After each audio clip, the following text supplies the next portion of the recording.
Lungkot-lungkutan ang lola nyo. Sabi ni Sarah, okay lang sa akin na matalo ako. Okay ba talaga? Grabe na kayang effort yung paninira at destabilization. Para na makaupo ka, tapos ngayon sabihin mong okay lang kahit matalo ka. Hindi ka pa tumatakbo, talo ka na talaga. Talo ka na talaga. Wala naman daw problema. Kung ano daw ang gusto ng tao, siya yung masusunod. Natural. Kay majority ng Pilipino, ayaw na talaga sa inyong mga Duterte. Sinusuka na talaga kayo. Yan ang real talk yan. Yan ang totoo. Huwag na tayo maglukuhan. Kukunti lang talaga yung DDS. Kaya alam mo na alam nyo sa sarili nyo na matatalo ka. Kaya nga, tanay kayo banat kay Pangulong Marcos, destabilization doon, people power nakakarampot doon. Lahat na ginawa nyo na. Para lang mapalitan si Bongbong Marcos, mapababa lang siya, ma-resign. May resign Marcos, may BBM na dedo.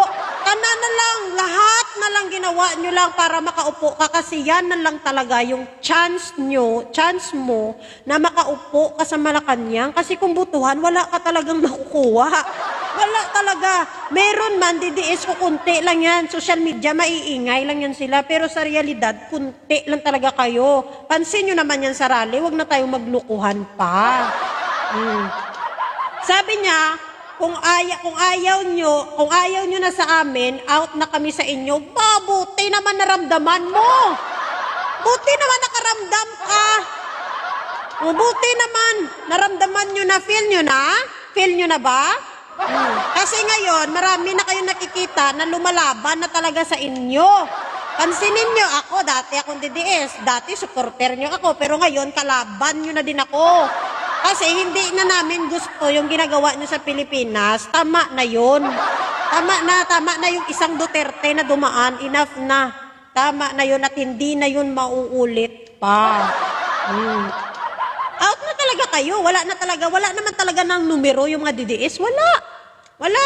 Nanalo lang kayo nung nakaraang eleksyon dahil sa mga loyalista. Pero na totoo.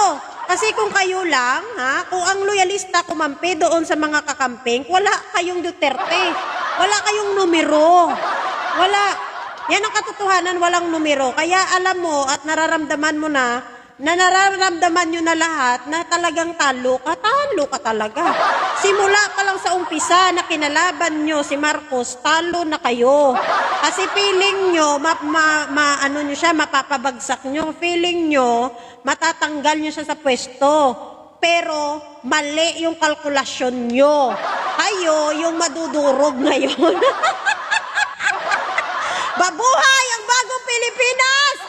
Mabuhay si BBM! Mabuhay ang lahat ng mga Pilipino na nagmamahal sa ating bansa! Mabuhay yung mga hindi panatiko! Mabuhay!